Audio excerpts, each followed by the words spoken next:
Welcome to my channel education. আশা করি তোমরা সকলে ভালো আছো। আমরাও খুব খুব ভালো আছি। বড়োদেরকে প্রণাম আর ছোটোদেরকে অনেক অনেক ভালোবাসা দিয়ে আজকে ভিডিওটা ঠাকুরঘর দিয়ে শুরু করে দিয়েছি। তো সকালবেলা উঠে সমস্ত বাসি কাজ ছেড়ে জলের কাজ বুঝতে পারছো কতটা কষ্ট হয়, তারপরে স্নান করে পুজো দিয়েছি। আর যেহেতু প্রচণ্ড পরিমাণে ঠান্ডা পড়ে গেছে, আর এটা কিন্তু 2 তারিখের ভিডিও, মানে 2 জানুয়ারির ভিডিও। তো বুঝতেই পারছো সকাল সকাল কিন্তু প্রচণ্ড পরিমাণে ঠান্ডা ছিল। সেই ঠান্ডার মধ্যে সমস্ত কাচা ধোয়া বাসন মাজা সবই কমপ্লিট করে নিয়ে আসি, নিয়ে তারপরে পুজো দিয়ে রান্না করতে চলে এসেছি। তো আমি আজকের মেন টপিক হচ্ছে কিভাবে আমি অল্প সময়ের মধ্যে রান্না করি যাতে আমার গ্যাসটা একটু সঞ্চয় হয়। তো চলো দেখতে থাকো, সেটাই তোমাদের সাথে আজকে শেয়ার করব। তো দেখো, আগে ভাত আর ডালটা তো একদিকে বসিয়ে দিয়েছিলাম, ডালটা সিদ্ধ হয়ে গেছে, ভাতটা এখনও হচ্ছে। তারপরে পেঁয়াজ কালি আর ফুলকপি কেটে ধুয়ে ভাজা বসিয়ে দিলাম। এক হাতে সমস্ত কাজ করতে হয় চটজলদিভাবে, তো সেটাই তোমাদের সাথে শেয়ার করছি। আর কিভাবে গ্যাসটা সঞ্চয় করি সেটাও তোমাদের সাথে শেয়ার করব এই রান্নার মাধ্যমে। আর এখানে বাঁধাকপি আলু সব কেটে ধুয়ে নিয়েছি। আর এইদিকে হচ্ছে ডাল সিদ্ধ হয়ে গেছে, ওর মধ্যে সিম কাঁচা লঙ্কা দিয়ে দিয়েছি আর নুন হলুদ। আর এইদিকে দেখো আমি বাঁধাকপিটা করবো, তো দেখো মাছের মাথা কিন্তু আমি একদমই ভাজিনি আগে প্রথমে কড়াই বসিয়ে দিলাম, দিয়ে একটা শুকনো লঙ্কা আর কয়েকটা তেজপাতা দিয়ে দিলাম। আর এখানে দিচ্ছি কয়েকটা গোটা জিরে, আর দিয়ে দেবো চিড়ে রাখা কাঁচা লঙ্কা। তো ফোড়নটা কিন্তু আমার হয়ে গেছে। এবার আমি কাঁচা লঙ্কাগুলো দিয়ে দিলাম চিড়ে রাখা। তোমাদের যেরকম ঝাল খাবে সেই অনুযায়ী কিন্তু দিতে পারো। আর তারপরে দেখো নুন হলুদ মাখানো মাছের মাথাগুলো দিয়ে দিলাম। এবার দিয়ে এইগুলো একটু ভাজা ভাজা হলে, আর ওর মধ্যে একটু মাছের ডিমও আছে সেটাও দিয়ে দেবো পরে। আগে এটা একটু ভাজা ভাজা হোক। তো বন্ধুরা বুঝতে পারছো তো যে আলাদাভাবে যদি আমি মাছের মাথাগুলো ভাজতে যেতাম তাহলে কিন্তু আমার গ্যাসটা অনেকটাই পুড়তো। তো এখানে আমি ফোড়ন দিয়েই তারপরে কিন্তু মাছের মাথাগুলো দিয়ে দিয়েছি এর মধ্যে। দিয়ে একটু ভাজা ভাজা হয়ে গেলে তারপরে ডিমটাও দিয়ে দিলাম এর মধ্যে। অল্প একটু ডিম ছিল। তো আজ বাঁধাকপিটা করবো মাছের মাথা আর মাছের ডিম দিয়েই। তো রেসিপিটা কিন্তু দারুণ হয়েছিল, তোমরাও এইভাবে করতে পারো। আর এইভাবে রান্না করলে কিন্তু তাড়াতাড়িও হয়ে যায়, আর আমার গ্যাসটাও কিন্তু কম পুড়বে। তো দেখো তারপরে আমি আলুটাও দিয়ে দিয়েছিলাম, আলুও কিন্তু আগে থাকতে ভাজিনি, এর মধ্যে দিয়েই ভাজা ভাজা করে নিচ্ছি। আর টমেটো কুচানোগুলোও দিয়ে দিলাম, গ্রেট করা আদাটাও দিয়ে দিলাম। দিয়ে এবার কিন্তু আমি ভালো করে একটু নাড়াচাড়া করে নেব।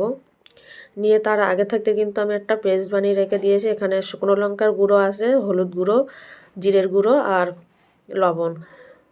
তো একসাথে সব মশলাটা করে রেখেছিলাম, সেটাও দিয়ে দিলাম ওর মধ্যে। দিয়ে এবার আমি একটু ভালো করে কষাবো। আর যেহেতু নুনটা পড়েছে টমেটোটাও কিন্তু গলে যাবে। তো তোমরা এইভাবে রেসিপিটা করতেও পারো, তোমাদের তাহলে গ্যাসটাও কম খরচা হবে, একটু সাশ্রয় হবে গ্যাস, বুঝতেই পারছো। আর এইভাবে করলে না খেতে দারুণও লাগে। আর আমি কিন্তু অফ ক্যামেরায় বাঁধাকপিটা দিয়ে দিয়েছিলাম, সেটা তোমাদের সাথে আর দেখাইনি। তো বাঁধাকপিটা কিন্তু অনেকটাই সিদ্ধ হয়ে গেছে। আর আমি ঢাকা দিয়ে কিন্তু রান্নাটা করছি, মাঝে সাঝে খুলে একটু নাড়াচাড়া করে নিচ্ছি। আর মাছের ডিম দেওয়াতেও টেস্টটা কিন্তু দারুণ হয়েছিল বাঁধাকপিটায়। তো তোমরা একবার এইভাবে বাড়িতে বানিয়ে দেখবে, অসাধারণ লাগে আর গ্যাসটাও কম পড়ে। আর ওইদিকে ডালটা আমি আগে থাকতে সিদ্ধ করে রেখেছিলাম, সেটা কিন্তু আমি 5 ফোড়ন, শুকনো লঙ্কা আর তেজপাতা দিয়ে ফোড়নে দিয়ে ডালটা সম্পরা দিয়ে দিয়েছিলাম। আর নামানোর আগে একটু ধনেপাতা কুচি দিয়ে নামিয়ে নেবো। আর সামান্য কিন্তু চিনি দিয়েছিলাম, যেহেতু এটা সবজি দিয়ে ডালটা হচ্ছে, একটু চিনি না দিলে জলসা জলসা টেস্ট লাগবে, তার জন্য একটু চিনিও দিয়ে দিয়েছিলাম। আর তারপরে দেখো এখানে এই রান্নাটাও কিন্তু একদম অল্প সময়ের মধ্যে গ্যাস যাতে না খরচা হয়, সেই গ্যাস বাঁচানোর জন্য দেখো আমি কিভাবে রান্নাটা করি। 2 প্যাকেটের ম্যাগি নিয়ে নিয়েছি এখানে সেটা অবশ্য। তো কড়াইটা বসিয়ে দিয়েছি, দিয়ে তার মধ্যে কিন্তু সামান্য একটু তেল দিয়েছি, বেশি কিন্তু তেল লাগবে না, এতে তেলটাও কম লাগবে, গ্যাসটাও কম খরচা হবে, আর অল্প সময়ের মধ্যে দারুণ টেস্টি একটা খাবার। তো দেখো আগে থাকতে কিন্তু আমি গাজর, ক্যাপসিকাম, পেঁয়াজ আর কাঁচা লঙ্কা সেখানে কুচিয়ে নিয়ে ধুয়ে জল ঝরতে দিয়েছিলাম ঝুড়ির মধ্যে করে। তো সেটাই আমি এখন তেলের মধ্যে দিয়ে দিলাম। তো দিয়ে এইগুলো ভাজা ভাজা হয়ে গেলে হালকা লবণ দিয়েছিলাম এর মধ্যে অফ ক্যামেরাতে, লবণটা দেখাইনি তোমাদের, যতটুক লাগবে ততটুক দিয়েছিলাম। আর আমি একটা প্লেট নিয়ে নিয়েছি। তো নেওয়ার পরে তারপরে দেখো ম্যাগি দুটো প্যাকেট ছাড়িয়ে ম্যাগি দুটো আমি ভালো করে কিন্তু গুঁড়ো করে নেব। তো এক হাতে ভাঙা যাচ্ছে না, 2 হাত ব্যবহার করতে হবে এখানে।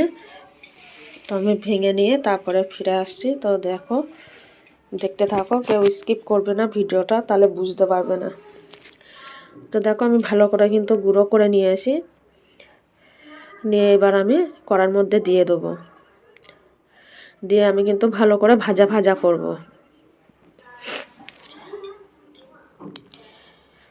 আর এইভাবে রান্না করলে কিন্তু বাসনটাও আমার কম বেরাবে, আর খেতেও দারুণ লাগবে, গ্যাসটাও কম পুড়বে, আর অসাধারণ একটা টেস্টি, মানে কম সময়ের মধ্যে চাউমিন খাওয়া হয়ে যাবে। তোমরা এর মধ্যে আরও সবজি দিতে পারো, এখন তো শীতের সময় অনেক রকমের সবজি পাওয়া যায়। তো আমার ঘরে এইগুলোই ছিল, তো এইগুলোই দিয়ে দিলাম। আর আমি কিন্তু এই কাপে 2 কাপ জল দিয়ে দেবো এর মধ্যে। এর মধ্যে মটরশুঁটি, বাঁধাকপি সব কিছু দিলে একটু ভালো লাগবে, বিনস দিলেও। তো আমার কাছে যেটুক সবজি ছিল সেইটুক সবজি দিয়েই বানাচ্ছি, আর খেতে কিন্তু দারুণ হয়েছিল। আর আমি কিন্তু ম্যাগির যে মশলাগুলো সেগুলোও দিয়ে দেবো, 2 প্যাকেটের 2 মশলা, ম্যাগি মশলা, সেই ম্যাগি মশলাগুলোও দিয়ে দেবো। আর দেবো এর মধ্যে টমেটো সস। তো তোমরা যদি আমার আজকের ভিডিওটা ভালো লাগে তো লাইক কমেন্ট শেয়ার করে দিও, আর বেশি বেশি করে কিন্তু শেয়ার করো, তাহলে সবাই এই টেকনিকটা জানলে একটু তাদেরও উপকারিত হবে। আর অল্প সময়ের মধ্যে চটজলদি কিন্তু খাবারগুলো হয়েও যায়, আর খেতেও কিন্তু দারুণ হয়। তো আমি কিন্তু এর মধ্যে ঢাকাও দিইনি, আর গ্যাস মিডিয়ামে করে রেখে তারপরে কিন্তু আমি পুরো রান্নাটা কমপ্লিট করলাম। তো আমি এবার ভালো করে আবার নাড়াচাড়া করে নেবো। তোমরা এই একটু মাখা মাখাও খেতে পারো, আবার চাউমিনের মতন একটু শুকনো শুকনোও খেতে পারো, যে যেরকম ভালো খাবে সেই সেরকমভাবে খেতে পারো, দারুণ লাগে খেতে। তো দেখো আমি কিন্তু একটু শুকনো শুকনোই করে নিয়েছি। আর তোমরা যদি চাও আরও ঝরঝরে করতে, তা আগে থাকতে কিন্তু টমেটো সসটা দেবে না, লাস্টের দিকে দেবে একদম। আবার নাও দিতে পারো, যে না ভালো খাও টমেটো সস। তো আমার কিন্তু আমি এই পর্যায়ে রেখে দেবো, আমার কিন্তু কমপ্লিট হয়ে গেছে ম্যাগিটা। তো তোমাদের ভালো লাগলে লাইক কমেন্ট শেয়ার করে দিও সবাই। আর আমার এই টেকনিকটা কেমন লাগলো তোমাদেরকে তোমরা জানিও। এই দেখো ম্যাগিটা কিন্তু পুরো কমপ্লিট হয়ে গেছে, দেখতে যেমন সুন্দর হয়েছে খেতেও তেমন টেস্টি হয়েছিল। তো আজকের মতন এখানেই রাখছি, টাটা বাই বাই, সবাই ভালো থাকবে, দেখা হবে নেক্সট ভিডিওতে।